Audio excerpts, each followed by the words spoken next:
Assalamualaikum warahmatullahi wabarakatuh. Bismillahirrahmanirrahim. Innal hamdalillah nahmaduhu wa nasta'inuhu wa nastaghfiruh wa na'udzu billahi min syururi anfusina wa min sayyiati a'malina may yahdihillahu fala mudhillalah wa may yudlil fala hadiyalah. Asyhadu an la ilaha illallah wahdahu la syarikalah wa asyhadu anna Muhammadan abduhu wa rasuluh. Allahumma salli ala Muhammad wa ala ali Muhammad. Rabbi yassir wa la tu'assir, rabbi tammim bil khair. Rabbi shrah li sadri wa yassir li amri wahlul 'uqdatam min lisani yafqahu qawli. Allahumma aftah alaina hikmataka wa anshur alaina min khazaini rahmatika ya arhamar rahimin. Al-Malikul Quddusus Salamul Mu'minul Muhaiminul Azizul Jabbarul Mutakabbir Subhanallah ya amma yusyrikun. Wallahul Khaliqul Bari'ul Musawwiru lahul asma'ul husna. Yusabbihu lahu ma fis samawati wa huwal azizul hakim. Wala haula wala quwata illa billahil aliyyil azim. Wala manja minallah illa ilaih. Amma ba'du. Sidang jemaah yang dirahmati Allah Subhanahu wa taala, mudah-mudahan kita semua tergolong dalam golongan hamba-hambanya yang benar-benar bersyukur. Alhamdulillah, alhamdulillah, alhamdulillah, semua alhamdulillah. Allahu Akbar, Allahu Akbar, Allahu Akbar, walillahil hamd. Alhamdulillah, kita berada pada hari tasyrik yang ketiga dan yang terakhir, insya-Allah. Dan kita diizinkan oleh Allah SWT untuk bersiaran pada pagi yang penuh barakah ni. Dan saya kira ada yang dah mula bekerja, dan ada yang masih bercuti, dan ada yang masih dalam perjalanan pulang ataupun baru nak berangkat pulang kembali ke destinasi masing-masing. Mudah-mudahan selamat semuanya. Alhamdulillah.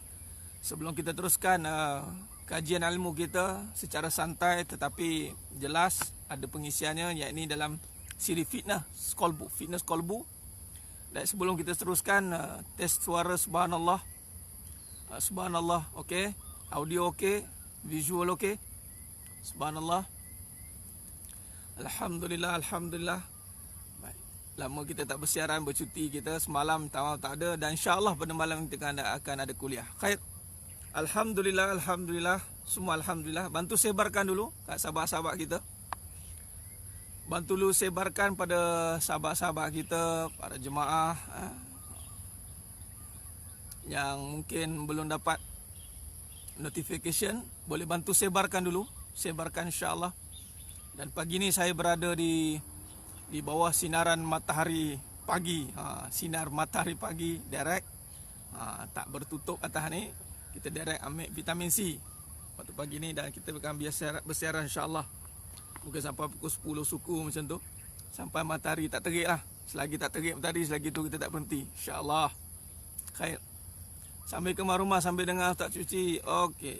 Sambil kemas rumah, cuci hati. Cuci rumah, cuci hati. Khair. Kita hari-hari selalu nak kemas rumah. Selalu hari-hari kita nak bersihkan kediaman kita, tempat kita. Tapi begitu jugalah hati kita ini. Apa khabar hati yang mesti kena fitness. Kena setiap masa. Setiap masa. Sentiasa kita nak tingkatkan diri kita, insya-Allah. Alhamdulillah, dan share. Terima kasih kepada yang dah bersiaran dengan saya pada pagi ini, insya-Allah. Dan yang dah share, alhamdulillah, terima kasih. Terima kasih kepada yang dah share. Baik, alhamdulillah. Baik, terima kasih yang dah bersiaran dengan saya pada pagi ini, insya-Allah. Alhamdulillah, alhamdulillah, semua alhamdulillah. Khair. Pagi ni kita akan sentuh, sambung dalam siri fitness kolbu kita, insya-Allah, dalam hidup matiku kerana Allah, edisi khas sempena Aidil Adha, hari tasyrik. Sempena hari tasyrik ni, edisi khas, kita sentuh bagaimana yang kita nak kaitkan dengan hidup mati kerana Allah ni. Dan inilah matlamat utama kita.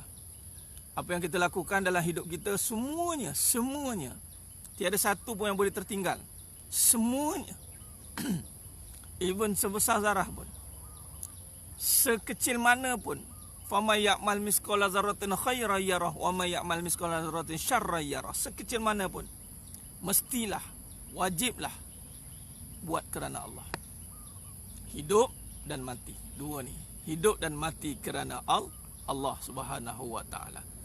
Baik, alhamdulillah yang dah share, terima kasih. Yang bekerja, teruskan bekerja. Sambil letak earphone kat telinga, dengarlah pelan-pelan. Yang masih bercuti pagi ni, mari kita luangkan masa dulu. Niatkan pertama, niatkan untuk menuntut ilmu. Walaupun dalam apa juga keadaan anda semua sekarang pagi ni, niatkan untuk menuntut ilmu. Niatkan supaya kita dapat fadilat menuntut ilmu. Sebab fadilat pada menuntut ilmu ni adalah apa dia? Fadilat, apa dia? Kesan. Orang yang benar-benar menuntut ilmu ni, kesan dia adalah mesti akan dapat kefahaman. Sebab natijah kepada ilmu itu adalah kefahaman. Natijah daripada ilmu itu adalah kefahaman. Kalau belajar menuntut ilmu tak faham-faham, mana tak sampailah matlamat menuntut ilmu. Bila faham, apa yang terjadi? Bila faham, apa yang berlaku? Berubah. Perubahan itu berlaku setelah dia faham. Bila tak berubah, mana dia tak faham-faham. Dalam bahasa mudah, tak faham bahasa. Perangai masih sama, hati masih sama. Bila ada ujian masih sama. Melalui perkara masih sama. Macam orang tak mengaji. Malah kita boleh pertikaikan hang ni. Aku tengok hang ni selalu dengar Ustaz Farid ni. Aku tengok hang ni selalu duk pasang ni hakikat-hakikat ni. Tapi tengok sama dia macam tu. Tak boleh. Pertama sekali sebab mungkin niat dia tidak benar. Ini mesti kita kena perbaiki. Inna a'malu biniat, kata guru saya. Setiap pagi. Setiap hari dia akan kata apa? Perbetulkan niat. Ustaz Abdul Latif, guru pengetua Samtah dulu, pengetua Sekolah Agama Menengah Tinggi Tengku Puan Jemaah, Ustaz Abdul Latif, seorang yang sangat jelas dalam pendirian. Kita boleh katakan, saya lah personalnya, orang yang Allah berikan dia sixth sense, penglihatan yang keenam ataupun kasyaf. Sebab dia, Allah bagi dia satu hikmah yang tersembunyi untuk menguruskan pelajar ni. Dia ada satu kelebihan dan Allah beri saya untuk rapat dengan beliau. InsyaAllah. Niat. Inna amalu biniat. Wa inna malikuli imri manawa. Dan Nabi kata kita akan dapat hasil apa yang kita niat. Jadi kadang-kadang hari ni kita belajar ilmu punya banyak dan ilmu wajib kita tuntut. Ilmu wajib. Ilmu wajib kita tuntut. Wajib. Talabul ilmu faridatan ali kulli muslim. Apatah lagi ilmu tentang hati. Hati penyucian. Wajib. Siapa yang tak mau dengar ilmu tentang hati, siapa tak mau dengar ilmu tentang penyucian jiwa, siapa tak mau dengar ilmu tentang akidah, maka dia duduk dalam kejahilan. Dia membiarkan diri dalam kejahilan, itu satu dosa. Jadi bila kita menuntut ilmu pula, kita kena pastikan apakah persiapan kita dalam menuntut ilmu. Dalam menuntut ilmu, persiapan kita adalah hati, bukan otak, bukan akal fikiran kita ni yang kita nak persiapkan. Kena kosongkan fikiran supaya boleh masuk ilmu. Dah, hati ni nak dikosongkan supaya boleh masuk ilmu. Kalau kosongkan fikiran, mudah je kosong fikiran, jangan kita lupa kan apa. Aku tak ingatlah hal-hal tadi. Kita fokus menuntut ilmu. Senang je nak lupakan ni. Fikiran kita ni kita boleh kontrol ni, insya-Allah. Kita duk sibuk-sibuk, jangan lupalah apa kita duk kalut tadi. Kita duk sibuk-sibuk, katalah bergaduh dengan lelaki ke, atau bergaduh dengan bini ke, ataupun buat kalut apa ke, kita dengar sibuk-sibuk, malah lah fikir. Kita pun sibuk-sibuk dengan kawan kita, kita senyum-senyum, kita happy-happy, kita ni boleh lupa dah. Boleh lupa dah. Itu kosongkan fikiran ni maksudnya free kan fikiran. Tapi dalam bab ilmu, bukan fikiran ni yang disfirikan. Bab ilmu hati. Kosongkan hati. Selagi mana hati itu tidak dikosongkan, tidak dibersihkan, tidak disucikan, selagi itulah ilmu itu akan jadi sia-sia. Tapi Ustaz, saya nak menuntut ilmu juga. Untuk ilmu wajib. Wajib. Menuntut ilmu wajib. Bersihkan hati wajib. Dua-dua wajib. Nampak? Sebab tu mau tidak mau, dua-dua ni kita kena persiapkan. Hati ni, sebab tu kadang-kadang orang menuntut ilmu, kan, dia melalui ujian demi ujian. Ustaz, ya Allah, makin saya nak menuntut ilmu, makin ujian berat ni. Sebab nak bersihkan hati. Ilmu dah cantik dah. Ilmu tauhid, ilmu akidah, ilmu tasawuf. Tapi hati ni yang nak dibersihkan ni. Dalam hati kita ini tidak boleh ada isu-isu yang terkendala, isu-isu yang yang melibatkan kepada keresahan, kerosakan, kebencian, kebuntuan, macam-macam ni hati ni. Jadi cara yang paling tepat dan mudah itu adalah perbentukan ni. Ya, benar itu, benar. Selagi hati masih berpaut pada dunia, niat menuntut ilmu akan jadi lain, kesan akan jadi lain. Sebab itu hati ni ibarat satu tempat. Ibarat satu ulama meletakkan perumpamaan sebagai satu bekas, yang mana bekas ini sidang jemaah mata Allah SWT, ibaratnya adalah, contoh bekas ini adalah bekas untuk najis. Dalamnya ada najis. Maka air yang masuk ke dalam bekasnya ada najis, dipanggil air muntah najis. Faham? Kalau dalam bab toharah ni, bab mengenal air ni, ada air mustakmal, air mustakmal, air musyammas, air mutlak, air muntah najis. Kena belajar tu fardu ain tu. Kena belajar.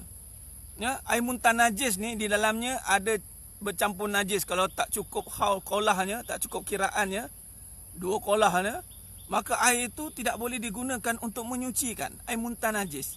Jadi kalau dalam bekas hati ni ada najis,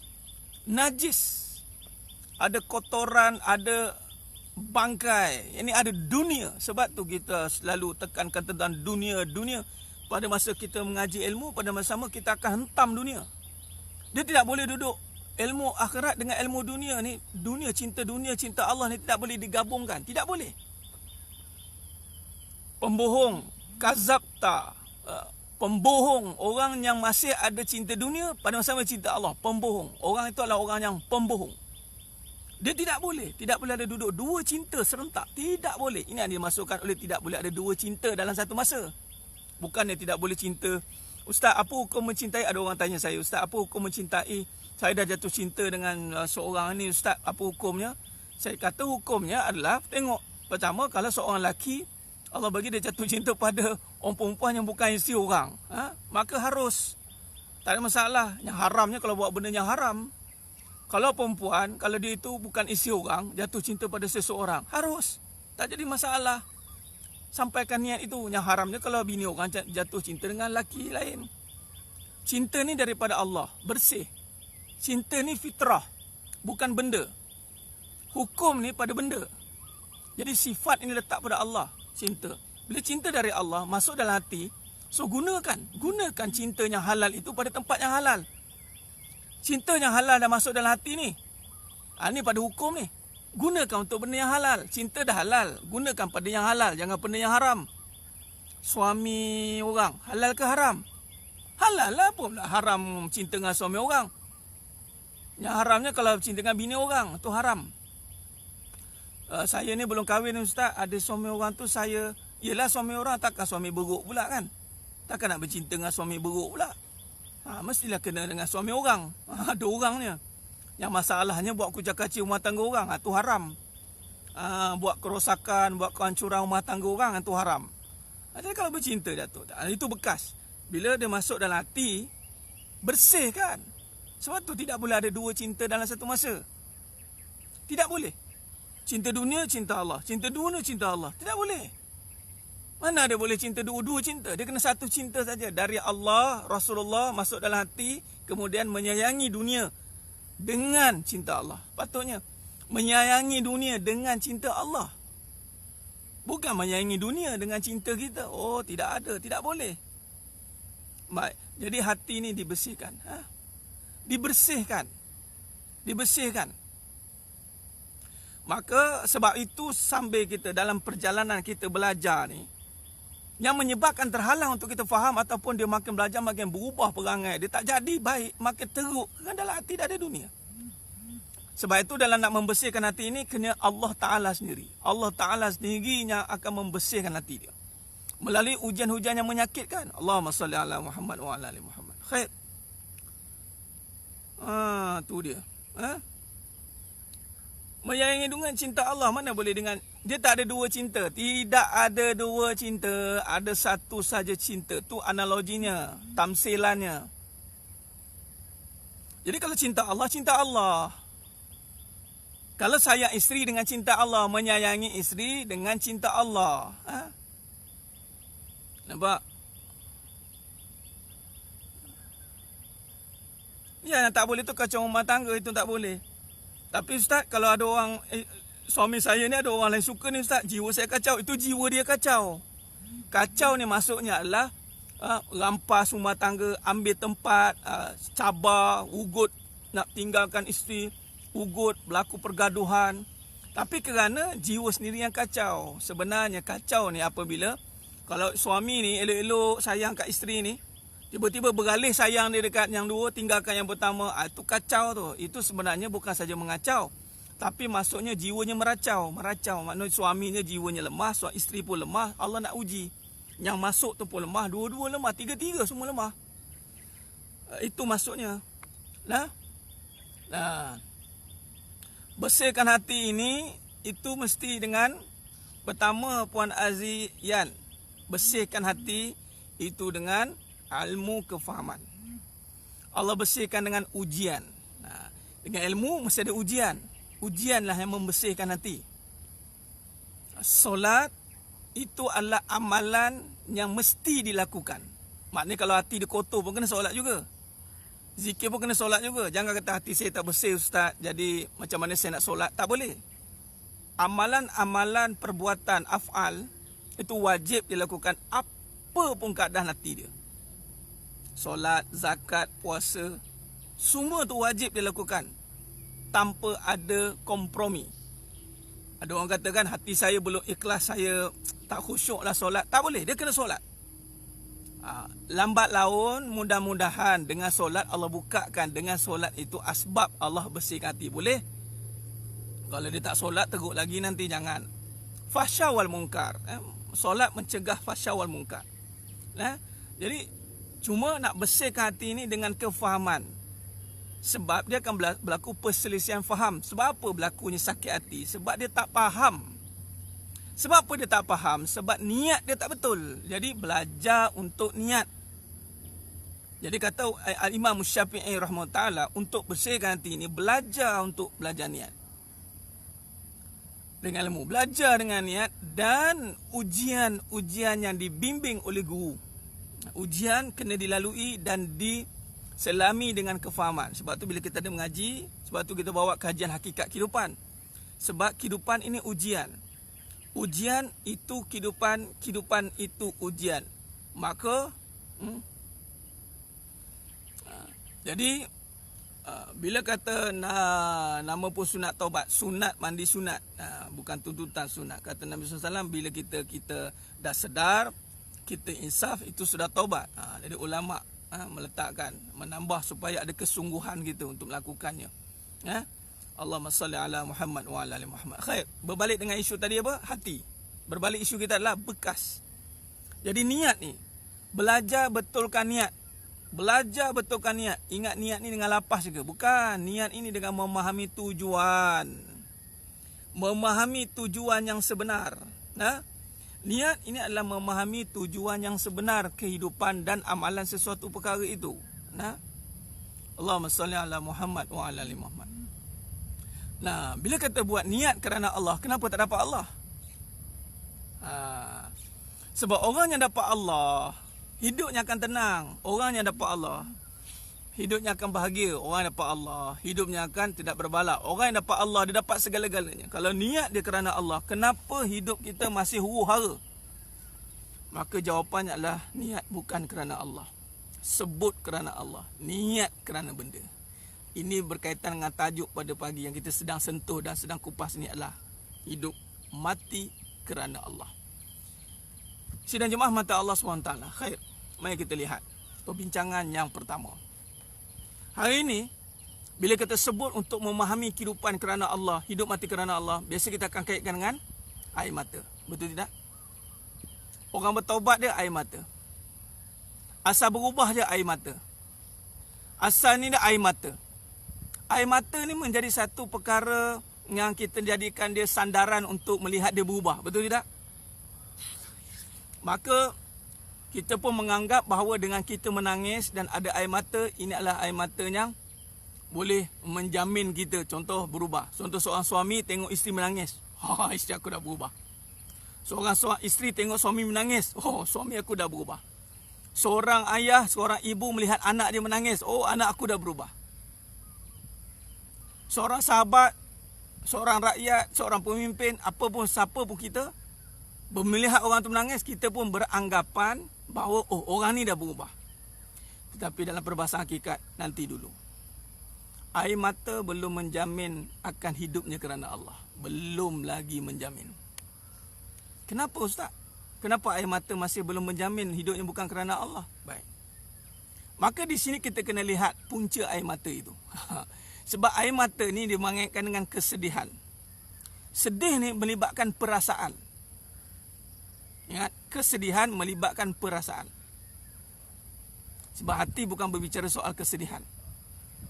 Hati atau jiwa berbicara soal keinsafan. Keinsafan, insaf. Sodar. Sedar tu sudur, sedar hati. Perkataan sedar itu sudur. Alam nashrah laka sadar. Sudur. Fi sudur. Hati bukan bicara soal kesedihan semata-mata. Kesedihan berbicara soal perasaan. Kesedihan yang benar itu dibimbing oleh hati yang mengenal Tuhan Allah. Apa kesan perasaan sedih yang dibimbing oleh hati? Sebab tu kena tengok punca kesedihan dia. Punca kesedihan ini boleh pelbagai. Boleh jadi sebab kebendaan, boleh jadi dia nangis sebab hilang, diancam. Contoh ancaman Allah, saya uploadkan dalam wall saya kan. Ancaman Allah, ancaman COVID, ancaman duit. Yang mana ancaman yang betul-betul kita patuh arahan? Ancaman duit. Innalillah. Mudah-mudahan kita terhindar daripada fitnah akhir zaman. Inna likulli ummatin fitnah wa fitnah ummati almal. Hatta. Ada orang menangis sebab dia kena saman, 1000 menangis dia. Ada orang menangis sebab suami dia telah buat sesuatu pada dia. Dia menangis dan baru dia ingat Allah. Dia kena dulu dengan sesuatu perkara, ada satu impact kena kat dia hasbab benda. Padahal sepatutnya ancaman ni datang pada Allah je. Kemudian kita belajar dan kita faham dengan ancaman itu cukup untuk menyedarkan kita. Tetapi kita ni ternyata buta tuli, buta kayu, cinta dunia kuat. Bila buta tuli, cinta dunia kuat, buta kayu, maka Allah hantar ancaman makhluk. Allah hantar COVID, Allah hantar ancaman duit. Bila Allah hantar makhluk-makhluknya, tentera-tenteranya untuk mengingatkan orang-orang yang terpilih, mudah-mudahan dengan ingatan itu sampai kembali kepada Allah. Dia berpatah balik. Tapi kita bimbang, bila dia kena ancaman itu menyebabkan dia jauh daripada Allah. Itu kita bimbang. Baik. Jadi sedang jemaah mata Allah Subhanahu Taala. Maka kesedihan belum cukup menjamin perubahan bagi seseorang. Kerana kesedihan itu berkemungkinan berasal atau berasaskan kepada perasaan semata-mata. Baik, caranya apa dia? Caranya bagaimana kita nak keluar daripada, betul ke aku ni menangis kerana Allah ni? Betul ke aku berubah? Sebab kaitan dengan perubahan, kaitan dengan taubat, mesti kita akan kaitkan dengan air mata. Tetapi persoalannya, kenapa perangai masih sama? Kenapa masih ada mengulangi perangai yang sama? Adakah kita nak berkata di depan Allah begitu? Adakah kita nak bagi alasan? Saya dah menangis, ya Allah, tapi perangai saya tidak boleh berubah. Adakah itu alasan kita? Tidak. Jadi tangisan ini, itu akan jadi pada semua keadaan. Boleh semua keadaan. Orang dapat award, menangis. Orang puja, naik atas pentas, menangis. Menangis ni boleh ada pada semua keadaan. Tetapi sedar dan insaf tidak ada pada semua keadaan. Ingat tu. Sedar dan insaf tidak ada pada semua keadaan. Menangis boleh ada pada semua keadaan. Semua perkara. Buat jahat boleh menangis, buat baik boleh menangis, dapat award award-award yang pelik-pelik pun menangis. Macam contoh American tu kan. Cuba tengok, buka tengok. Menangis-nangis diorang. Menangis-nangis dapat award. Menangis saja. Orang perempuan lagi ya, menangis kan. Oh, saya tak menangis Ustaz. Dah tak menangis pula kan. Tapi kenapa?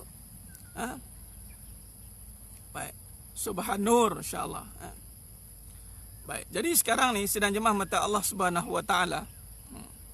Adakah tangisan itu segadat itu saja? Tidak. Tangisan itu belum cukup untuk membuat kita sedar dan ingat Allah. Belum cukup. Allahumma salli ala Muhammad wa ala ali Muhammad.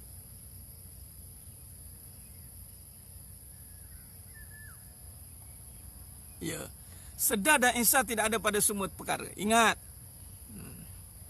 Saya nak buat cetusan ini dulu. Jangan sibuk kita kok menangis je konon-konon kita dah perasan, kita dah insaf. Perasan? Belum. Belum lagi. Nah. Habis tak payah menangis ke? Menangis ni akan berlaku. Cuma tangisan yang sebenarnya. Tangisan yang sebenar ni datang dari kesedaran dan keinsafan. Apabila tangisannya berserta dengan ketaatan. Tambah tu. Sebab ada orang menangis, lepas tu dia tak taat pun. Dia nangis dia, lepas tu dia takut apa yang dia uji tu hilang, maka dia menangis lah. Lepas tu dia dapat balik, dia buat perangai balik. Maka itu bukan tangisan keinsafan. Itu tangisan dipanggil perasaan. Tangisan kebendaan. Tangisan kebendaan ni bahaya. Siapa yang menangis kerana kebendaan, maka hitam mati dia. Gelap. Sebab kata Sayyidina Osman bin Affan radhiyallahu an, kerisauan pada dunia, risau saja risau pada dunia, gelap hati dia. Risau pada akhirat, terang hati dia. Jadi orang yang banyak menangis kerana dunia, menangis tahu, risau belum menangis lagi, risau baru. Ni menangis, maka gelaplah hati dia. Allah. Jadi orang lelaki, seorang suami, jangan cepat goyang kalau suami isteri menangis. Ini pula, ni pun orang perempuan pula, isteri. Kalau suami menangis dia dah goyang lah. Apa insaf? Tak boleh. Sebab itu kalau orang kena sampuk pun, kita baca ruqyah apa-apa, dia menangis. Tolonglah sakit, tolonglah sakit. Menangis dia, menangis sebab sakit. Oh, tolonglah sakit. Nanti dulu. Sebab kita nak tengok selepas itu apa. Tangisan itu mesti bersamakan dengan pembuktian, ketaatan. Dinamakan tangisan dan ketaatan. Arti kata lain atau lebih tepat adalah dia kena taat dulu. Ketaatan baru datangnya tangisan. Ketaatan baru datangnya tangisan sepatutnya. Biasanya orang yang dah melakukan ketaatan, maka dia akan datangnya keinsafan. Orang yang tidak melakukan ketaatan, sukar dia untuk insaf dan sedar. Sukar. Dia menangis, mungkin menangis ada isu lah. Tapi kalau nak dia benar-benar insaf, belum tentu. Allahumma salli ala Muhammad wa ala ali Muhammad. Allah, lupa bawa spek dah pula. View okey ke? Rasa macam dah silau ni. Saya kena alih tempat. Alih karang, putus pula. Pusing.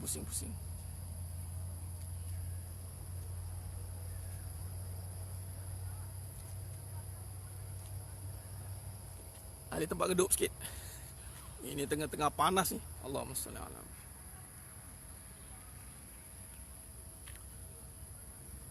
Baik. Kesedihan dan ketaatan. Baik, ketaatan ni macam mana? Apa yang dimaksudkan dengan ketaatan?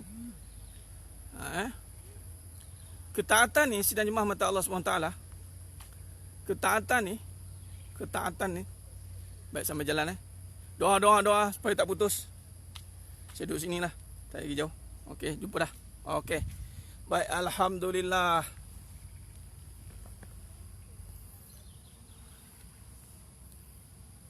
Okey.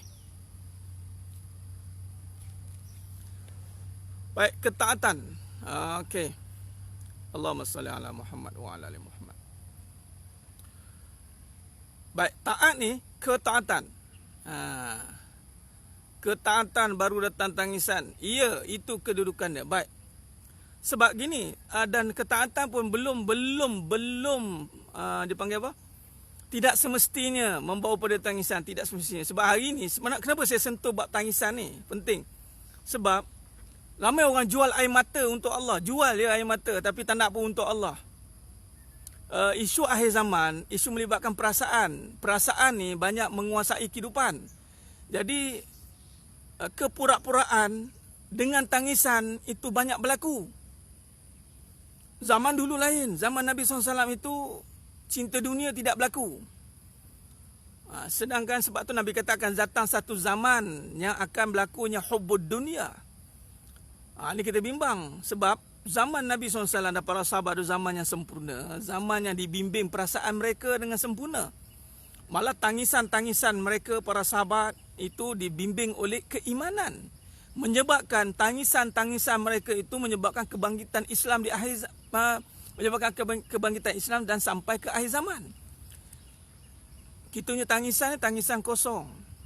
Tak ada apa-apa perubahan pun berlaku dengan tangisan kita. Yang banyak adalah kebendaan. Hasil tangisan keluar kebendaan. Hasil tangisan dapat kebendaan. Hilang kebendaan. Dua je, sama ada menangis sebab kebendaan atau menangis dapat kebendaan. Itu je. Dia tak ada nak menangis hingga lahirnya seorang wanita solehah ke, atau menangis hingga keluarnya seorang pejuang Islam yang hebat ke. Adalah, tapi kuranglah nak jumpa akhir zaman. Sebab tu saya tekankan, menangis ni satu benda yang di akhir zaman dia menjadi satu perlu dipersoalkan kembali. Itu dia. Jadi caranya sidang jemaah mata Allah SWT, kalau kita nak perhatikan, ketaatan itu diterjemahkan dengan apa? Tengok, kita ambil kisah Nabi Ibrahim AS dengan Nabi Ismail AS. Allah suruh buat dulu. Nabi Ibrahim tak menangis itu jam. Nabi Ibrahim AS dan Nabi Ismail tak menangis pun mendengar khabar syariat itu. Dan ketika nak sembelih Nabi Ismail AS, apa yang berlaku? Allah gantikan dengan binatang kibas. Binatang sembelihan. Dan waktu itu datanglah kalimah Allahu Akbar, Allahu Akbar, Allahu Akbar. Allahu Akbar, Allahu Akbar itu bukan laungan kesedihan. Itu laungan kejayaan. Sepatutnya kita berjaya, kita gembira sebab berjaya menundukkan kesedihan. Orang yang taat adalah orang yang gembira, bukannya bersedih.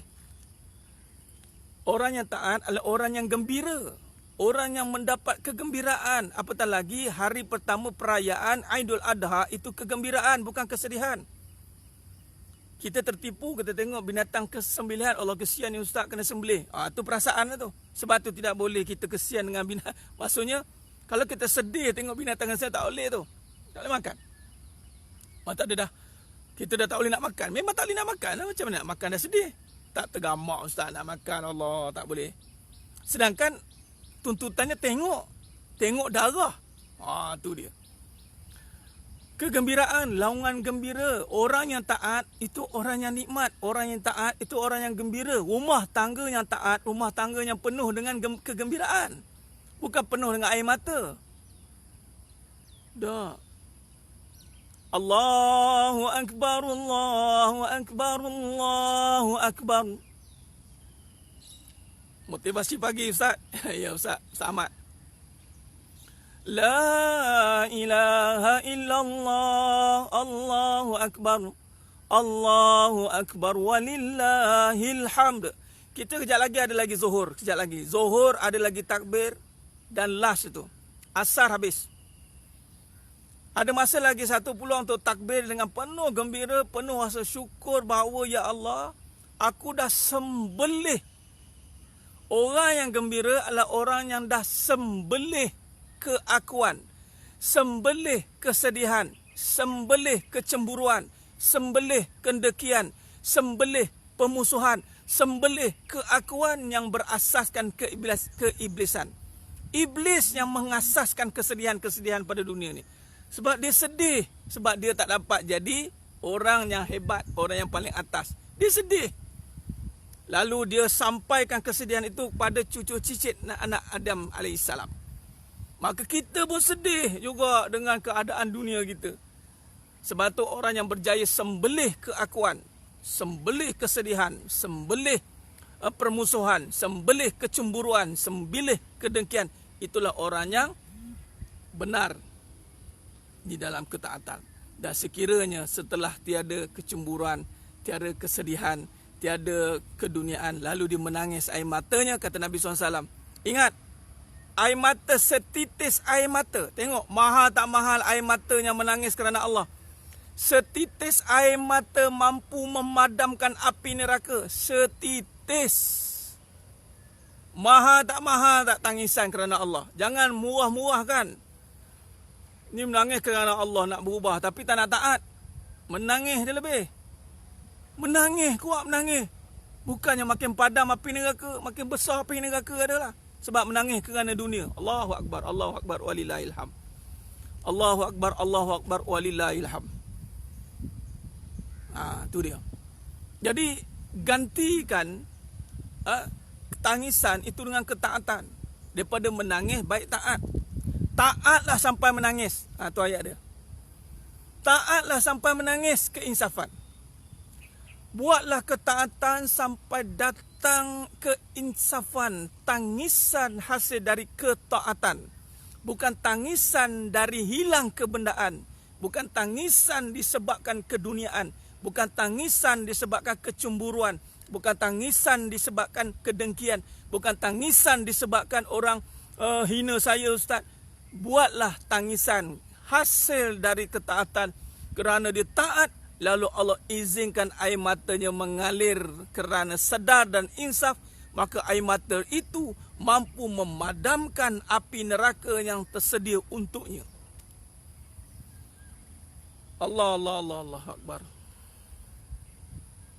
Dan di sini taat itu sidang jemaah mata Allah SWT, kalau kita ambil ibrah dengan hari tasyrik dan Aidil Adha ini adalah dengan darah. Allah tak minta air mata kita. Allah tak minta air mata kita. Kerana agama bukan tertegak dengan air mata. Agama bukan tertegak dengan air mata. Agama tertegak dengan perjuangan, mujahadah ataupun dengan darah.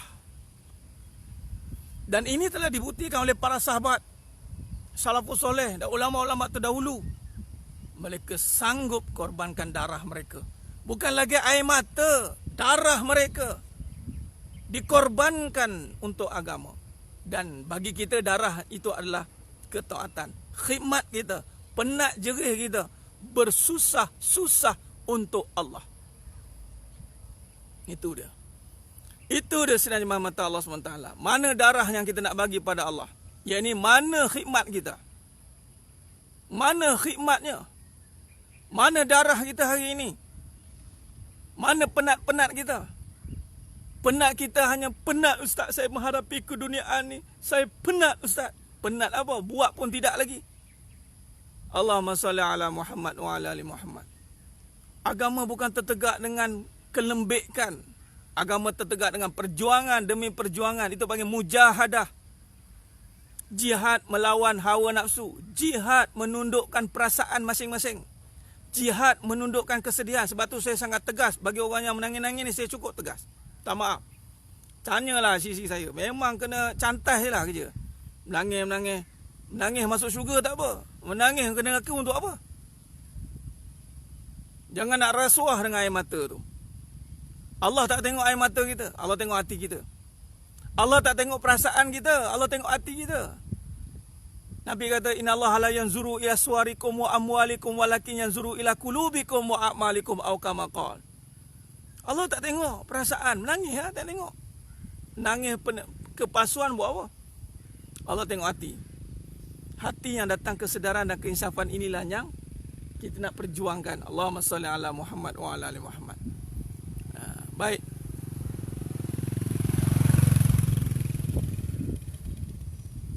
Mujahadah dan paksa diri untuk taat. Puan Azian, sebenarnya dalam Islam tak ada istilah paksa. La ikraha fiddin. La ikraha fiddin. Sebab masuk Islam dari awal lagi tiada paksaan. Dari awal-awal masuk Islam tiada paksaan. La ikraha fiddin. Lalu kalau masuk Islam jangan saya terpaksa pula. Maknanya kena buat sampai rela. Relakan diri untuk taat, itu lebih tepat. Relakan diri untuk taat. Relalah jadi isteri yang solehah. Relalah jadi suami yang soleh. Relalah jadi anak yang soleh. Rela. Contoh Nabi Ismail AS, rela dirinya disembelih. Nabi Ibrahim AS, rela menyembelih anaknya. Siti Hajar, rela membiarkan, menyerahkan Nabi Ismail AS kepada Allah untuk disembelih. Rela. Makam amal adalah makam rela. Makam paksa, makam permulaan tak apa. Tapi sebenarnya keikhlasan itu dengan kerelaan. Kalau buat terpaksa, itu bukan ikhlas namanya. Terpaksa je buat depan abang ni. Tak apalah, bagi muka lah. Kadang tak buat mengajuk. Kadang tak buat mengajuk. Tak buat mengajuk. Nampak? Jadi hidup kita ni buat hidup mati untuk Allah ke? Tidak. Hidup mati kita untuk benda. Dalam satu hadis Nabi SAW ni, dalam kitab 40 hadis akhir zaman, saya nak baca. Mafhum je lah, matan panjang. Hadis 40 ni, peristiwa hadis yang ke-14. Boleh rujuk nanti, buka kitab Ustaz Fahmi Zamzam dia tulis. Hadis yang ke-14. Panjang hadis ni. Punca kebinasaan seseorang. Hadis yang ke-14. An Abi Hurairah radhiyallahu an qala Rasulullah sallallahu alaihi wasallam ya'ti 'alan nasi zaman la yaslamu li zidinihi dinuhu illa man haraba bidinihi min syahiqin ila syahiq wa min hujrin ila hujr fa in kana zalika kadhalik lam tunalil ma'isha illa bi sakhatillah. فإذا كان ذلك كذلك كان هلاك الرجل على يدي زوجته وولده فإن لم يكن له زوجة ولا ولد كان هلاكه على يدي أبويه فإن لم يكن له أبوان كان هلاكه على يدي قرابته أو جيران. قال كيف ذلك يا رسول الله؟ قال يعيرونه بضيق المعيشة فعند ذلك يورد نفسه موارد التي يهلك فيها نفسه. Hadis ini panjang. Kata Nabi SAW, kalau lihat mafhumnya, akan satu zaman, satu zaman yang Nabi kata, iman kita tak terjaga. Iman kita tak terjaga.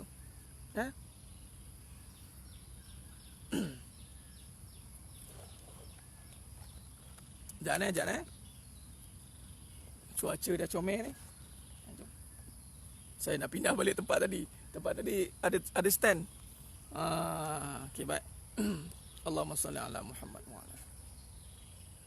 Baik, pada hadis tadi, hadis yang ke-14 daripada riwayat Abu Hurairah radhiyallahu an, kata Nabi SAW, ada satu zaman nanti yang mana nak menjaga iman ni punya payah.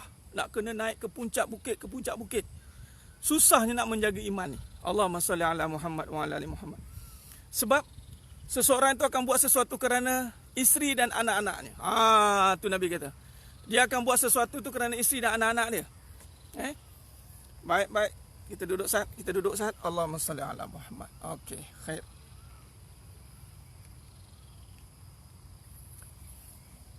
Alhamdulillah.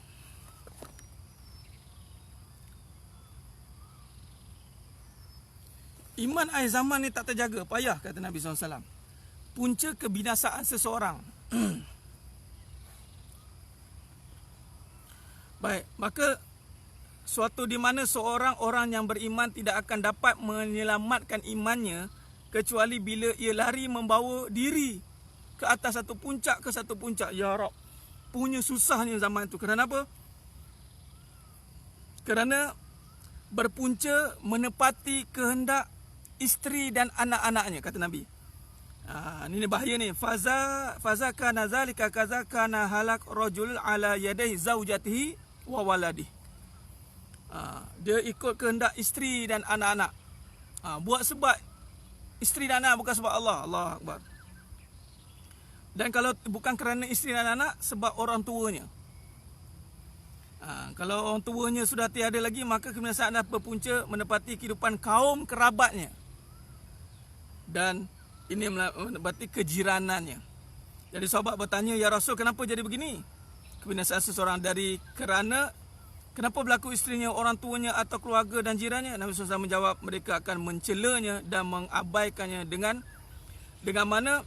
Kesempitan kehidupan.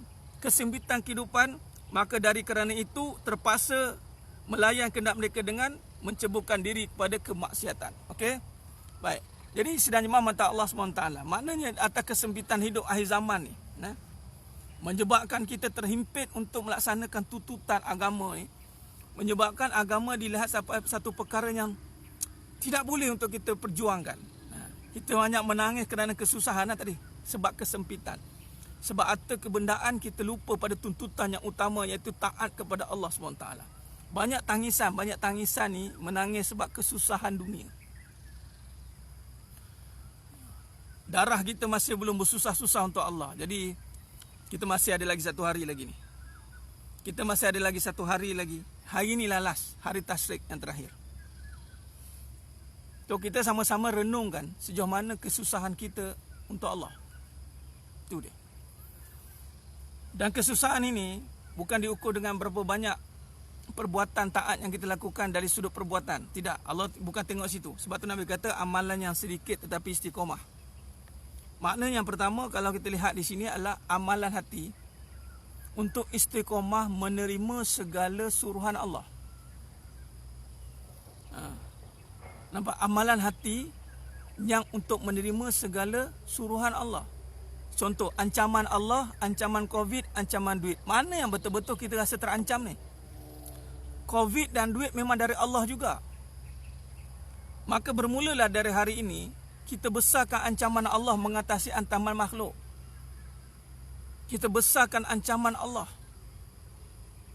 Dalam Quran Allah dah ancam dah. Sebelum datangnya ancaman makhluk, sebelum Allah datangkan ancaman berbentuk makhluk, Allah dah hantar ancaman dalam bentuk peringatan melalui kalam-kalamnya, kalam-kalam nabinya, kalam-kalamullah, kalam-kalam Al-Quran, kalamullah, kalam Rasulullah sallallahu alaihi wasallam.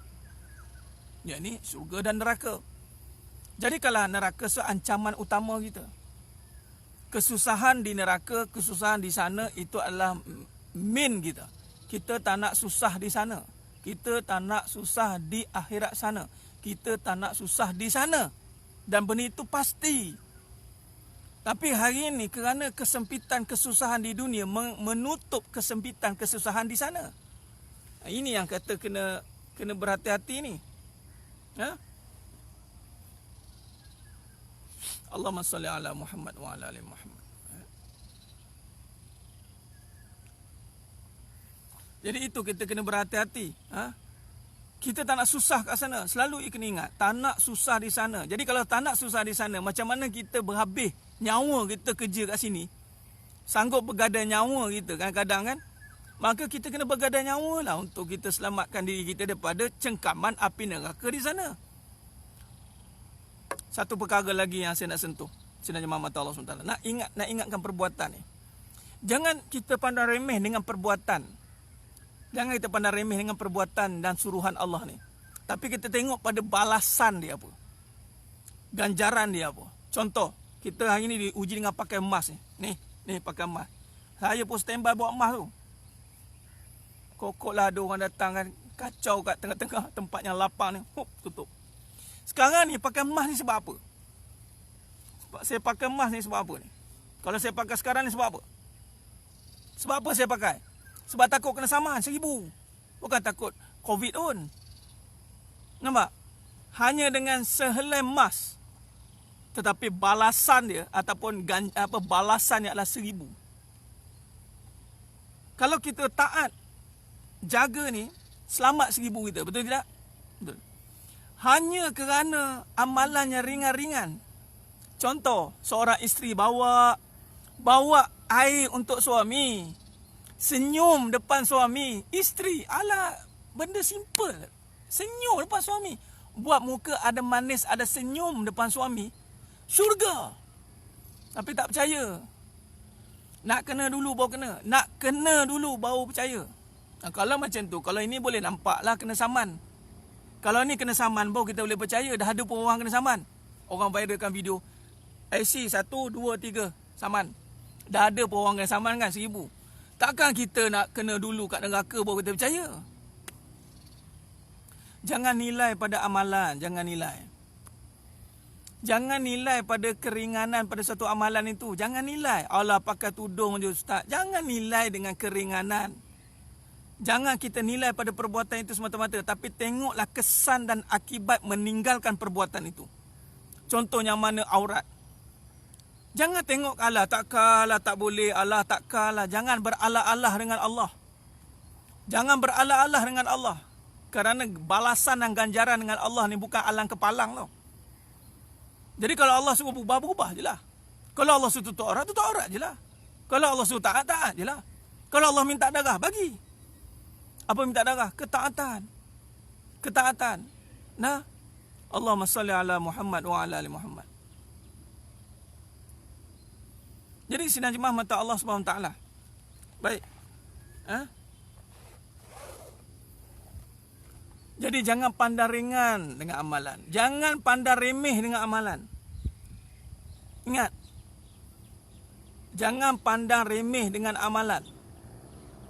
Kerana ganjarannya bukan diukur dengan amalan tu, ganjaran di sisi Allah itu besar. Dan jangan cabar, apa dipanggil? Balasan Allah. Jangan cabar azab Allah. Kerana azab Allah tidak terperi. Inna azabi lasyadid. Inna azabi lasyadid. Ni gerak balik. Kita ubah tempat. Sambil jalan kita terus pulang ke rumah. Allahumma salli ala Muhammad wa ala ali Muhammad. Jadi amalannya ringkas. Perlu ke pakai topeng emas? Tak, masalahnya sekarang pakai topeng emas ini kan perintah. Sekarang ni ikut je lah. Kalau itu datang pada pemimpin, ikut je lah, tak ada masalah. Tapi saya nak kiaskan. Saya nak bagi tahu, jangan tengok pada ringan pada amalan. Jangan pandang ringan pada amalan. Tengoklah pada kesan dia. Tengok pada kesan dia. Kesan itu yang penting. Contoh taat, solat, itu nampak ringan kan? 2 rakaat ustaz, Allah 2 rakaat. Lisan, lidah kita ringan tidak? Ringan. Jangan pandang remeh dengan amalan. Tengok pada balasan dia. Balasan dia apa? Allahumma salli ala Muhammad wa ala ali Muhammad. Okey, kita pot kat sini pula. Allahumma salli ala Muhammad wa ala ali Muhammad.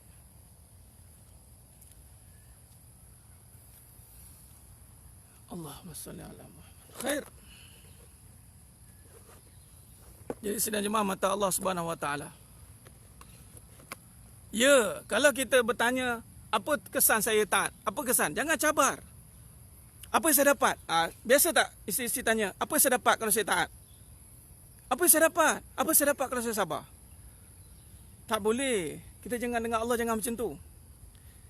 Allah Ta'ala dah janji kan, setiap amalan fama ya'mal misqala dzarratin khairan yarah wa ma ya'mal misqala dzarratin syarran yarah. Tak boleh. Jadi kesimpulan okey, kesimpulan kita boleh buat pada pagi yang penuh barakah ni. Yang pertama kita tutup tadi dengan kesedihan. Sebenarnya amalan semua ringan. Amalan semua ringan. Sebab Allah sini cakap la yukallifullahu nafsan illa wus'aha. They see to believe. Oh, cakap Jawanya betul. Seeing is believing katanya. Kata Jawanya kata seeing is believing.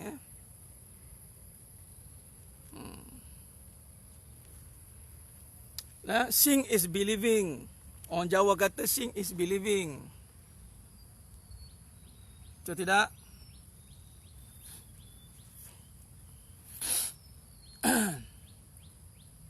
Allahumma salli ala Muhammad wa ala ali Muhammad. Khair. Jadi kita nak bagi tahunya, jangan persoalkan amalan Allah sebab ringan. Amalan Allah ringan.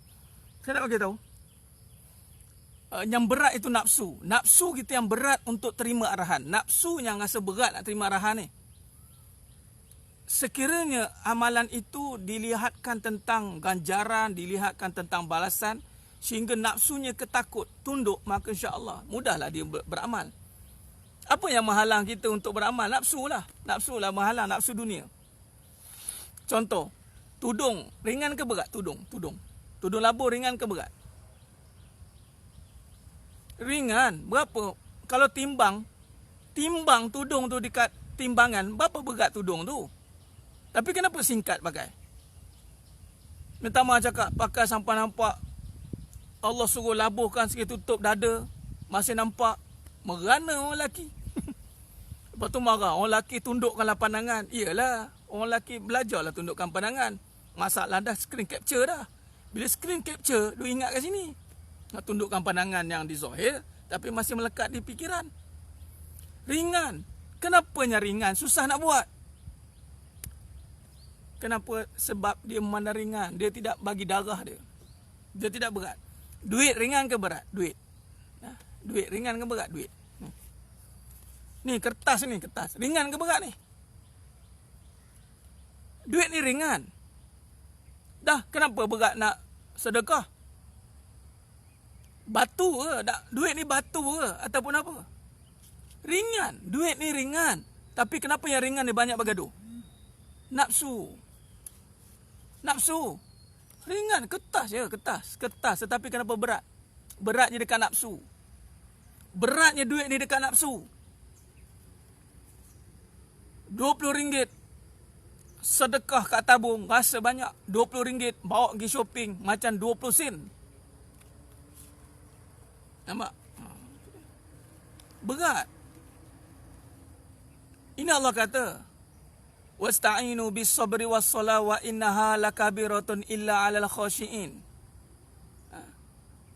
Wa innaha lakabiratun, dia sangat berat bagi orang yang khusyuk. Bagi isteri, berat ke nak taat dengan suami? Ringan. Kenapa asyik gagal dia? Kenapa asyik gagal nak taat dengan suami? Why? Sedangkan Allah dah bagi keringanan dah. Pilih dengan lelaki yang dia suka kan? Ada ke kahwin dengan orang yang kita benci? Kenapa berubah jadi benci? Kenapa awal-awal suka? Kenapa hujung-hujung derita? Why? Asal lambat no nak faham kenapa? Kenapa kita ni? Sebab nafsu. Pandang ringan. Saya bawa balik, yelah tengok adik-adik kahwin kan, adik pop, tundang mu ada, kahwin mu ada baru-baru ni, saya tengok perhati dia dorang ni. Ringan. Kahwin tu ringan je. Tak berat pun, akad lapas tu aku terima nikah. Ringan. Seronok senyum sampai ke telinga. Ni, pakai baju cantik. Oh, okey, nyanyi pula tu, selawat. Okay. Oh, tak sabar. Dia tak sabar tahu dah apa, tak faham dah tak sabar dia apa tu. Kan?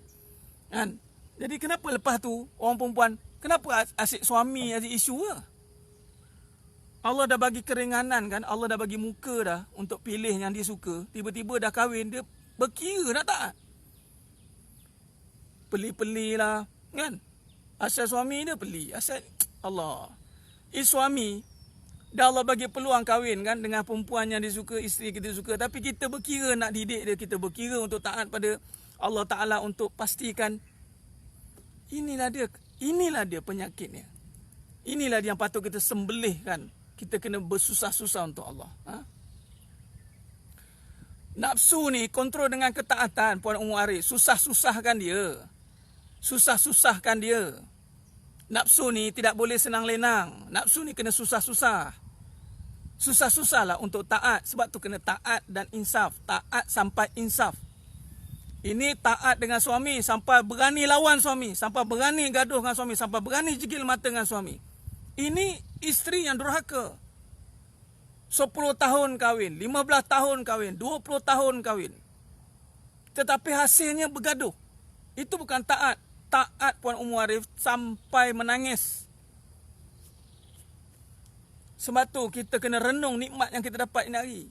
Sayyidina Umar Al-Khattab radhiyallahu an menangis, genung nikmat Allah Ta'ala, takut tak tertaat. Ya Allah. Suami pegang isteri, seronok. Kadang-kadang saya tengok ada gambar-gambar, ada kepit isteri laki kiri kanan, 2 isteri, seronok. Dua isteri, seronok. Orang pun tengok, oh bagus, dua isteri, bagus, duduk sekali. Saya nak tanya, isteri tu kena Allah ke kena suami? Ni Allah tanya ni. Adakah isteri tu duduk kerana Allah atau duduk sebab dapat belayan daripada suami, ataupun suami dia janji apa-apa atau apa-apa, ataupun dia buat sebab Allah? Ini suami kena renung benda ni. Aku pegang suami isteri aku ni, isteri aku dia kena Allah ke belum ni? Macam mana nak tahu isteri kita kena Allah? Uji dia. Bagi dia kesusahan untuk taat. Bukan semudah-mudah itu. Taat bukan mudah. Taat itu susah. Sebab tu guru saya cakap, cari susah Farid. Kau kena cari susah. Susah-susah awal waktu. Nampak mudah kan? Sekurang-kurangnya solatlah awal waktu. Tapi itu yang paling kurang sekali nak buat. Sekurang-kurangnya taatlah dengan mak ayah. Itu dah paling susah nak buat, nak taat tu. Paling ringan. Dengan mak ayah kita. Ringan. Mak ni asyik mengalah dengan anak. Seorang mak asyik mengalah dengan anak lelaki sebab dah ada bini. Dah ada bini dah anak aku. Biarlah. Anak dah ada bini. Nampak? Taat sampai menangis. Nampak? 5 anak pun. Nah, itu ustaz yang tak taat. Nak jawab macam mana? Dia tak didik isteri dia lah. Saya cakap terang dia. Nampak? Tapi ustaz-ustaz ni bagus sebab orang masih ingatkan dia tu ustaz. Saya nak bagi tahu. Ada seorang tu kan, orang kaitkan dengan ustaz kan. Ustaz, orang kaitkan dengan perangai jahat. Kurang-kurangnya dia ada title ustaz, dia ada jalan balik. Orang jahat ada kaitkan dengan jahat. Dengan baik tak ada. Jahat dia terus jahat je lah. Nampak? Orang jahat, dia kaitkan dengan jahat, dia tak ada teringin nak jadi baik. Sebab apa? Dia dah memang jahat. Orang ustaz-ustaz ni, kalau dia buat jahat, dia teringat, aku ni ustaz.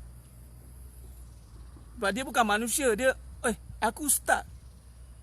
Aku buat jahat. So, dia ada jalan balik dia. Orang jahat ni kadang dia jahat.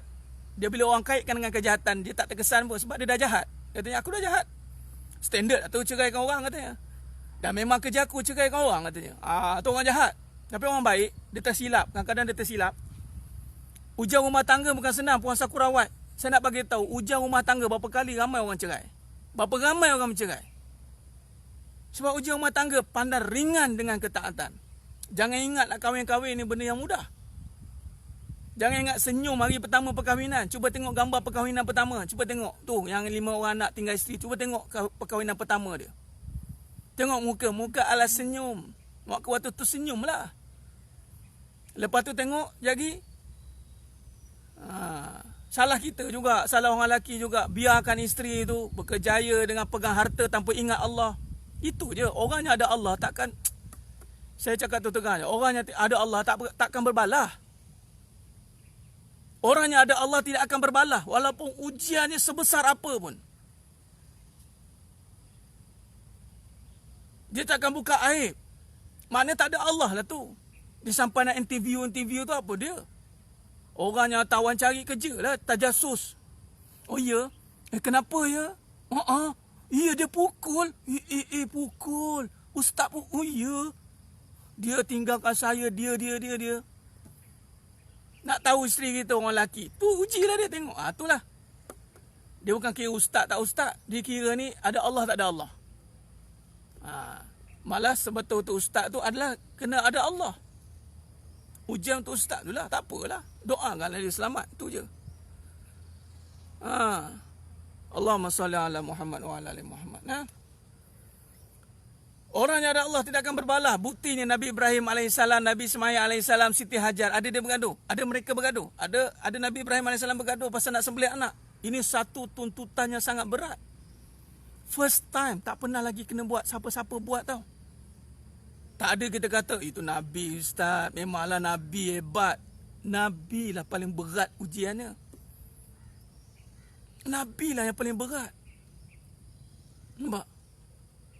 Allahumma salli ala Muhammad wa ala ali Muhammad. Nah.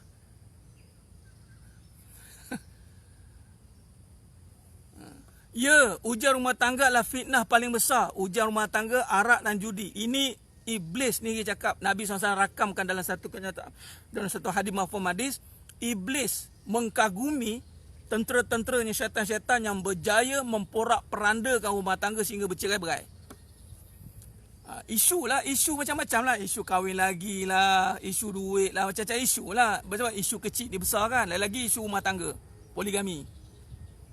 Marah benar poligami ni, saya tak tahu dah, pelik saya. Rasa macam teruk sangat agak kan. Betul tak nak ngaji, betul guna dalil manipulasi. Nampak? Allahumma salli ala Muhammad wa ala ali Muhammad. Ya benar, sembelihlah. Sebab tu banyak post-post saya 2-3 hari ni, antaranya ancaman Allah, ancaman Covid, ancaman duit, lagi apa? Hajat kita pada Allah kan? Kita dah tahu hajat kita semua pada Allah. Qul huwallahu ahad, Allahu samad. Allahu samad, Allahu samad. Lam yalid wa lam yulad wa lam yakul lahu kufuwan ahad. Hajat kita semua pada Allah. Soalannya, sekuat mana kita berhajat pada Allah? Ni rumah tangga. Waktu tengah happy-happy, kuat ke kita munajat pada Allah? Dah, waktu happy-happy tak nampaklah Allah, nampak laki je. This is mine, kata orang Jawa. Ini milik aku, ni hak aku. Ujian rumah tangga, ujian keimanan. Ingat, kita dah bahas dalam bab ni. Surah Ar-Rum ayat 21. Allah uji rumah tangga, Allah uji keimanan. Uji iman. Buat ikhlas ke tidak? Selama ni kita tolong suami, ikhlas ke tidak? Selama ni kita tolong isteri, ikhlas ke tidak? Allah uji. Allah uji perangai isteri tu jadi perangai saka. Allah uji suami. Aku nak benci dia ke? Aku nak buat apa dengan dia ni? Geramnya aku. Naik dia punya nafsu amarah tu. Sembelih dia. Ya Allah, kalau inilah susah untuk membuatkan dekat pada Engkau, ya Allah, aku terima, ya Allah. Kalau kesusahan ini mendekatkan aku pada Engkau, ya Allah, aku terima. Terimalah. Jangan lari pada medan perang. Jangan lari. Suami jangan lari, isteri jangan lari. Tundukkan perasaan itu setunduk-tunduknya. Sehinggalah terbitnya kasih sayang yang terbina atas nama Allah. Sebelum ni mungkin kita bina atas nama diri kita. Suami dengan nama suami, isteri dengan nama isteri, duit dengan nama duit, anak dengan nama anak. Maka datangnya, tadi hadis kita dah baca tadi, mafhum hadis, sembelihlah semuanya itu. Sembelihlah semuanya itu, mari kita tegakkan kembali hidup dan mati kerana Allah. Yang mana taatlah sampai keinsafan sampai. Taatlah tanpa lagi kita bersyarat. Taat tanpa perlu lagi bersyarat. Apa aku dapat? Aku sabar, apa aku dapat? Aku buat, apa aku dapat? Dia tak ada istilah apa dapat. Dalam hati ni, perbincangannya adalah Allah. Allah. Bila berbicara soal Allah, bicaranya adalah kekuasaannya. Maka kekuasaan ni bukan tanya apa aku dapat. Allah boleh bagi lebih pada apa aku dapat. Itu perbincangannya. Allah boleh bagi lebih pada ni. Allah Subhanahu Wa Taala bukan setakat ini. Lebih lagi aku boleh dapat. Patut gitu. Fikirkan kebesaran Allah. Apa yang Allah boleh bagi pada kita ni? Atau terbalikkan, apa yang aku boleh bagi pada Allah? Dengan apa yang Allah bagi pada kita ni, apa yang kita bagi balik pada Allah? Itu persoalan dia. Sebab tu darah aja lagi, darah aja, sebab pertukaran ini tak setimpal. Allah bagi pada kita seluas-luasnya nikmat, nafas, seluruhnya yang kita ada. Pertukarannya patutnya darah je. Darah je. Sidang jemaah mata Allah SWT. Dari darah ni adalah apa dia? Bukan kata pergi bunuh diri. Jangan pergi buat kamikaze pula. Darah ni maksudnya nyawa kita, penat-penat kita, khidmat kita. Jadi sidang jemaah mata Allah SWT, kesimpulan pada pagi yang penuh barakah ni, kesimpulan pada pagi yang penuh barakah ni, khidmat kita. Jangan kita berkira dengan Allah, adakah kita ni sanggup berpenat-penat untuk Allah, pakai berubah untuk Allah. Biarlah orang kata apa, berubah ni ustaz, orang beli saya pakai tudung labuh, dah macam nak pergi mana je, macam terlekung ni ustaz. Biarlah orang kata. Kali ni masanya kita kata susah untuk Allah. Dah lama kita gunakan nikmat Allah pada tempat yang salah. Nikmat Allah pada tempat yang salah. Kita guna isteri untuk kemaksiatan. Kita guna suami untuk kemaksiatan. Kita guna badan kita ini untuk tayang dekat orang lain.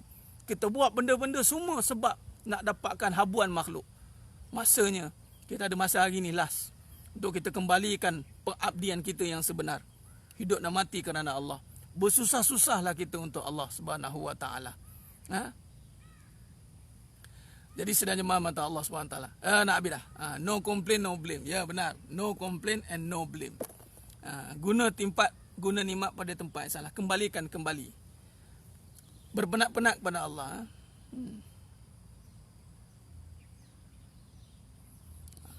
Puan Julainah, bukan sekadar salah faham dan kita banyak berdiam. Orang perempuan bukan sekadar banyak berdiam. Berdiam yang dimasukkan di sini, jangan kita pendam. Diam bukan pendam.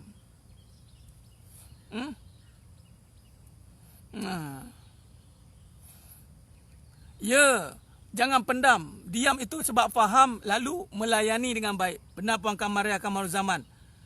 Sebut poligami angguk, betul? Takut, tapi takut Allah, takut bini. Baik. Bab ni jangan buat sebab isteri suruh, jangan buat sebab suami isteri tak bagi. Dan jangan buat sebab aku nak. Buatlah sebab ada suruhan agama. Benda halal buat sebab Allah suruh. Nikah itu kan sunnah. An-nikah as-sunnah. Nikah itu sunnah. Hadis Nabi, sunnah nikah. Bukan nikah lagi, nikah. Jadi kalau nikah yang kedua tu nikah kan? Nikah juga. Sunnah juga. Yang ketiga tu dipanggil apa? Nikah ke apa? Nikah kan? Sunnah lah tu. Jangan bergaduh dengan sunnah. Yang kita bergaduh tu perangai kita yang punah. Perangai yang punah. Orang yang perangai punah memang bergaduh dengan sunnah. Orang yang perangai dia punah, jiwanya punah ranah, memang bergaduh dengan sunnah. Sunnatullah, sunnah Rasulullah. Dua-dua ni dia bergaduh. Dia kerja, dia nak bangkang dia kerja. Abah wastakbar. Sunnah kan? Nikah itu sunnah. Bukan nikah banyak. Nikah itu sunnah. Jadi kalau nikah kedua tu nikah juga. Boleh je buat. Nak mendisik ke, nak bertunang ke, buatlah ikut. Tak apa, kita nak ni kan. Kemudian nak buat kenduri. Jangan buat diam-diam kat songlah. Buat diam-diam belakang-belakang. Buat apa? Buat kenduri. Syiar tu. Panggil orang makan. Ni bini mana pula ni? Isteri nombor 2. Alhamdulillah. Buatlah makan-makan. Bawa mak ayah. Jumpa mak ayah lelaki, jumpa mak ayah perempuan. Ini dah jumpa sekejap buat apa? Buat betul-betul lah, buatlah ikut sunnah. Kan? Kahwin yang ketiga Ustaz, sunnah ke? Ya, yang ketiga tu apa? Nikah kan? Jangan sebut lagi tu, nikah. Nikah kan? Jadi yang ketiga pun nikah juga. Jadi sunnah juga. Jangan bergaduh dengan sunnah. Orang yang bergaduh dengan sunnah adalah orang yang hatinya punah. Orang yang hati punah, dia akan bergaduh dengan sunnah. Sunnah. Sunnatullah, sunnah Rasulullah. Nikah lah sunnah. Ustaz bergaduh-gaduh, dia tak ikut sunnah lah. Ikut sunnah tidak berbalah. Ikut sunnah itu bermaaf-maafan, berkasih sayang. Maaflah, minta maaf je, maafkan. Saya ambil masa lah Ustaz nak maafkan. Sekatilah nak ambil masa lah. Mati tak ingat, tak ambil masa. Mati bila-bila masa. Mati tak ambil masa. Mati bila-bila masa. Kalau kamu tengah bergaduh mati, nasib jawab dengan Allah Ta'ala. Itu je. Sebab tu orang beriman, dia tak ada nak simpan-simpan, tak ada lambat-lambat nak pening-pening, tak ada. Sebab fikiran dia mati. Hati dia sedar tentang kematian.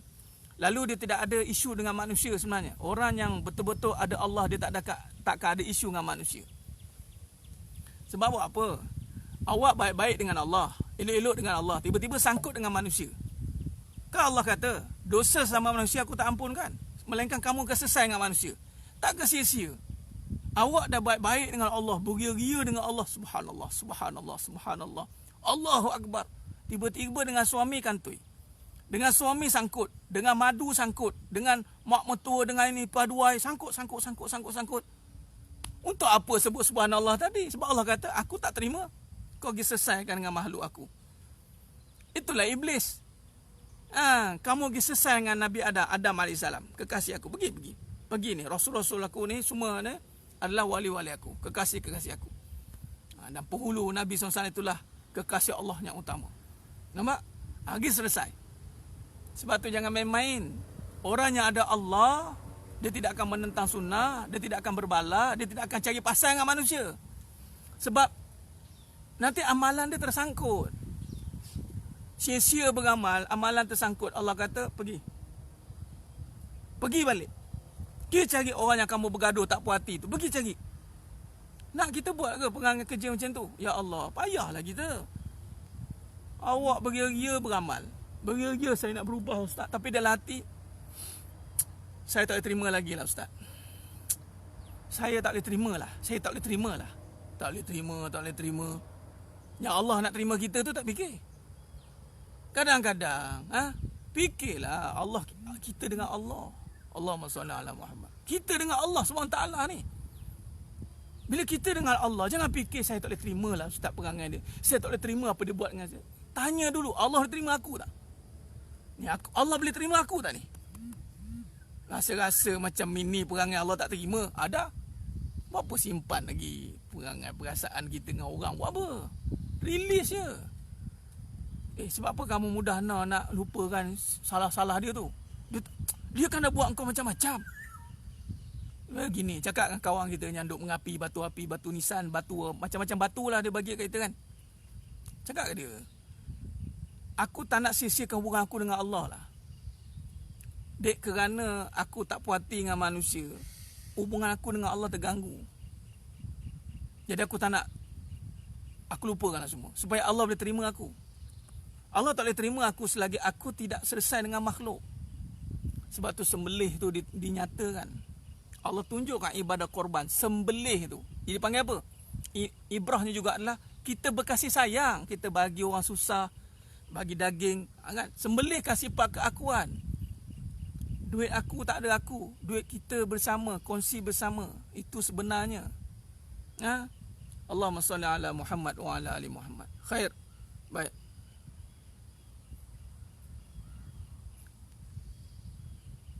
Jadi sedang jemaah mata Allah SWT. Jadi buat apa kita nak simpan-simpan? Buat apa kita tak boleh terima? Sedangkan yang kita tumpukan tu adalah untuk Allah terima kita. Allahumma salli. Benar.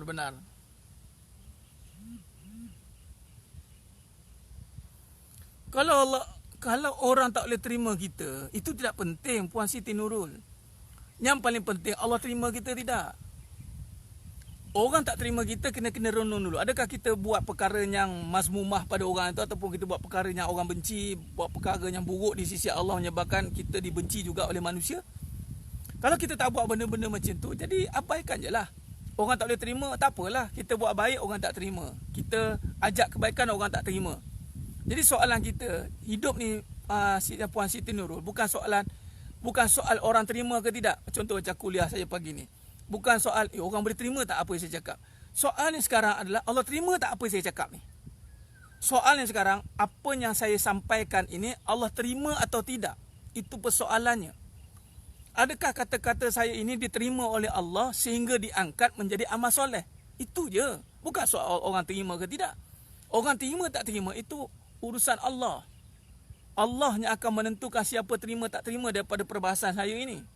Dan alhamdulillah, biqadrillah, biiznillah, hadza min fali rabbi. Ramainya Allah buka hati untuk terima. Subhanallah.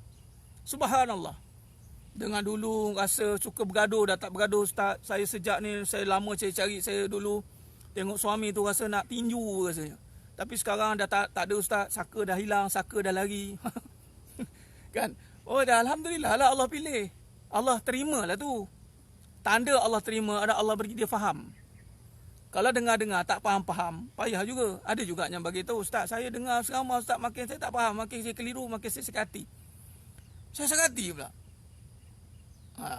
Dalam hati saya tak jawab lah. Saya cakap ramai je sakit hati, lepas tu okey je. Maknanya bila proses menentang itu maksudnya adalah pembersihan sedang berlaku.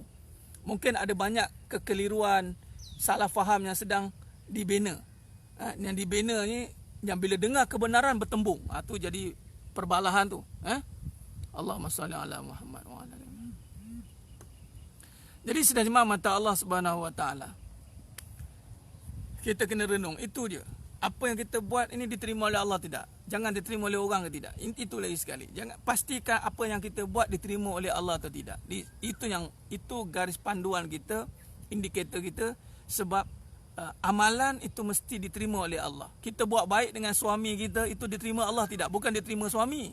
Ini pun satu bab. Ini kesimpulan. Allah panjang pula masa kita ni. Sikit lagi 5 minit. Bab suami ni, sikit-sikit. Si suami ni, saya nak bagi tahu gini. Ini bukan cerita tajuk suami isteri ni. Dia tajuk kita umum ni. Isteri kan, kebanyakan sebahagiannya dia akan nak sayang suami, dia kena respon dulu. Ini bagi yang isteri yang ada sakit hati. Sebab sebelum tu dia tak perlu respon suami, dia buat je. Tapi bila dah ada sakit hati, dia nak suami dia respon sayang dulu baru dia buat. Ini bahaya. Kalau begitu, kita beramal ni kata sebab cinta Allah. Macam mana tahu Allah cinta? Macam mana tahu Allah respon? Ada tiba-tiba turun suara aku cinta kamu? Tak ada. Jadi kita buat bukan tunggu respon. Kita buat sebab nak Allah terima amalan kita, bukan sebab suami nak terima. Kita buat baik, kita layan suami, seorang isteri layan suami dia baik-baik. Walaupun suami dia macam endah tak endah je.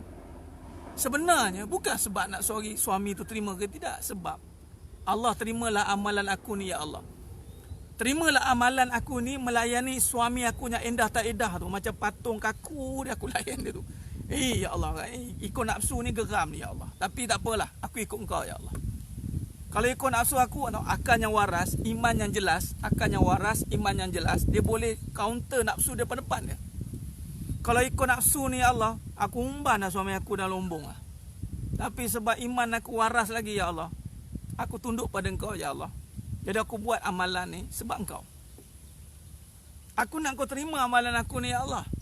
Kerana nak melayan ni punya susah. Ini kalau suami layan, suami happy-happy, awak duduk di sisi saya ya, awak tetap yang pertama di sisi abang. Ni yang nombor 2 ni sebagai subsidiary je, awak tetap yang pertama. Lentuklah kawan yang pertama ni, bolehlah dia duduk tepi kita. Kalau dia duduk tepi kita, dia bagi jaminan awak tetap pertama di sisi abang. Abang kahwin 2, 3, 4 pun, awak tetap yang pertama. Jadi yang pertama ni pun lentuk. Terima kasih abang kerana menghargai diriku. Yang kedua, ketiga, 4 ni, yelah kita tolonglah dia je katanya. Yang kedua ni pula, awak kena ingat, awak tetap pertama di hati. Aduh, main kata-kata. Lentuk dua-dua. Noak ambil gambar. Duduk kat kepala, duduk kat apa. Lain kali cakap, yang kat pertama ni, awak bukan yang pertama dalam hidup abang. Dengar ni. Jemaah, dengar sini. Awak bukan yang pertama dalam hidup abang. Nampak? Dan awak bukan segala-galanya. Abang kahwin yang kedua ni kerana nak letakkan kamu di sisi Allah, supaya kamu tidak rasa sombong. Kamu tidak menganggap bahawa kamu dah hanya abang aku sayang. Tak ada. Dengar je, tengok dia respon macam mana. Siapa hati abang cakap macam tu? Saya yang lama dengan abang. Saya yang susah payah dengan abang. Jadi dia minta cerai lagi. Kan? Ustaz, saya tak cakap macam tu pun dia minta cerai Ustaz. Terasik badan panggil. Masalah. Akal yang waras. Akal yang waras, iman yang jelas. Akal yang waras. Apa tu Nur Syawani? Akal yang waras, iman yang jelas. Nah, Allahumma salli ala Muhammad wa ala ali Muhammad. Baik, jangan. Ambil ibrah kisah Sayyidina Umar Khattab radhiyallahu anhu dengan Khalid Al-Walid. Ringkas cerita kan, Umar Khattab radhiyallahu anhu pecat Khalid Al-Walid 24 jam. Kerana apa? Kerana Khalid Al-Walid begitu sempurna. Khalid Al-Walid begitu sempurna, jadi dipanggillah oleh Umar Khattab radhiyallahu anhu. Khalid Al-Walid radhiyallahu anhu jumpa, kenapa pecat aku? Katanya, sebab aku bimbangkan dalam hati kamu ada sebesar zarah kesombongan. Maka aku lebih bimbangkan keadaan kamu di hadapan Allah nanti ketika kamu ada sebesar zarah kesombongan. Di saat semua orang memuji kamu, orangnya hebat. Sebab Khalid Al-Walid adalah tentera yang tidak pernah kalah. Jadi Umar Khattab pecat dia sebab ramai orang puji Khalid Al-Walid. Allahu Akbar. Khalid Al-Walid terima dengan hati yang lapang. Terima kasih wahai sahabatku kerana menyemakkan aku daripada api neraka. Allahu Akbar. Habis daripada itu jadi tentera biasa pula. Semua staf-staf semua takut. Panglima jadi prebet. Aku berperang kerana Allah, bukan kerana pangkat. Allahu Akbar. Begitulah dengan isteri kita. Abang madukan kamu, abang duakan kamu kerana kamu begitu sempurna. Abang tak nak kamu lihat, kamulah tempuan dalam hidup abang. Cakap macam tu. Jadi abang duakan kamu. Jadi kesimpulan, yang sempurna saja boleh diduakan. Yang tak sempurna jangan hara. Yang kena bodek-bodek pun jangan. Asyikkan berkepit dia kerjanya. Kan bodek-bodek berkepit, kulu kilir, kena bodek. Saya minta maaf, saya bila cerita bab kebenaran, kita ada kaedah dia. Kadang-kadang kita terpaksa bodek isteri lah, kena main kata-kata lah pada isteri. sampai isteri itu terbuai dengan kata-kata, itu tak ke mana. Rumah tangga macam tu tak ke mana. Kita nak rumah tangga yang mengenal Allah. Rumah tangga yang mengenal Allah ni, dia tidak ada lagi isu-isu berbangkit. Tak ada. Dia buat sebab Allah lah. Sebab nak amalan dia diterima oleh Allah Subhanahu Wa Taala. Nah, amalan dia nak diterima. Bukan sebab nak suami terima, bukan sebab isteri nak terima. Tak ada ayat-ayat manis, ayat pujangga tak ada. Ayat manis hanya ayat-ayat Allah. Kalamullah, kalam Rasulullah sallallahu alaihi wasallam. Kalam Rasulullah, kalam Allah, itulah ayat-ayat manis bagi orang beriman. Tak ada ayat-ayat manusia. Khair. Allahumma salli ala Muhammad wa ala ali Muhammad. Tak makan bodek, bagus puan Fazila. Tak makan bodek. Bagus. Ya, bagus. Orang beriman tak makan bodek. Orang beriman dia tidak makan bodek. Orang beriman itu semua yakin dengan janji Allah. Khair. Alhamdulillah. Dia saya rasa cukup setakat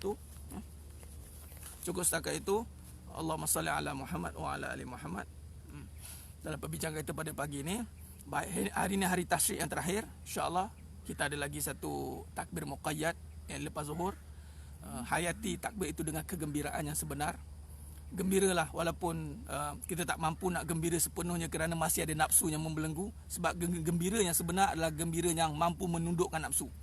Apapun, kita gembira kerana Allah pilih kita untuk mengenal, lalu mampu untuk menundukkan nafsu masih dalam perjalanan apapun, husnuzon dengan Allah Ta'ala.